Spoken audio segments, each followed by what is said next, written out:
colleagues, I'm asking that you please join all of us together in adjourning in memory for a very dear and close friend of mine for years, Bill Tatham, who passed away on January 17th at 89 years of age.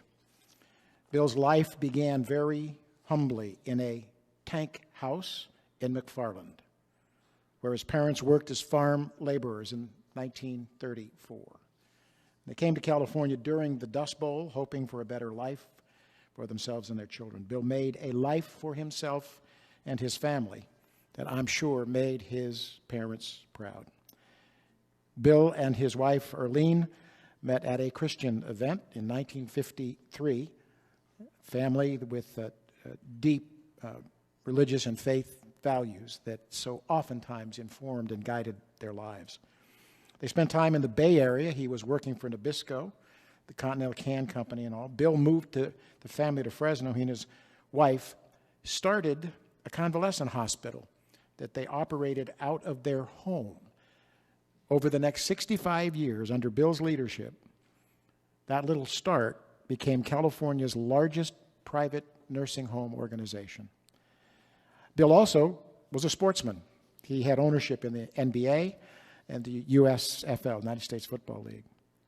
He also ran a very large vineyard and winery operation that he developed in Fresno's northeast portion called Copper River Ranch. And if you ever get a chance to come to Fresno, go to Copper River Ranch, and you will see what a development vision looks like that we are all proud of in our region.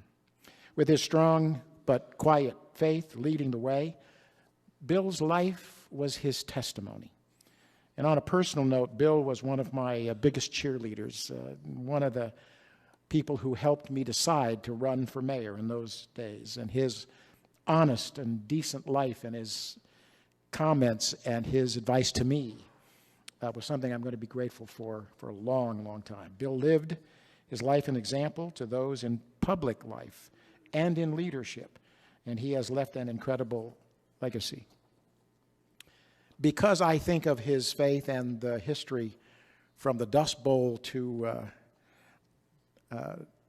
attempting to get an NFL franchise, he came about that close to doing it. I was going to say from the Dust Bowl to the Super Bowl, but he missed it by a bit. But he did have some ownership in NBA basketball and all. His word was his bond. His faith was his guide. His family was everything. Bill was preceded in death by his wife of nearly 66 years, Erlene. He is survived by sons Bill Jr. and Mike, his daughter Renee, along with several grandchildren and great-grandchildren. And he is also survived by his second wife, Norma. Thank you for joining me in adjourning this body in the memory of Bill Tatham, a giant of a man who was quiet, honest, decent, and a godly advisor to so many. Thank you. Thank you.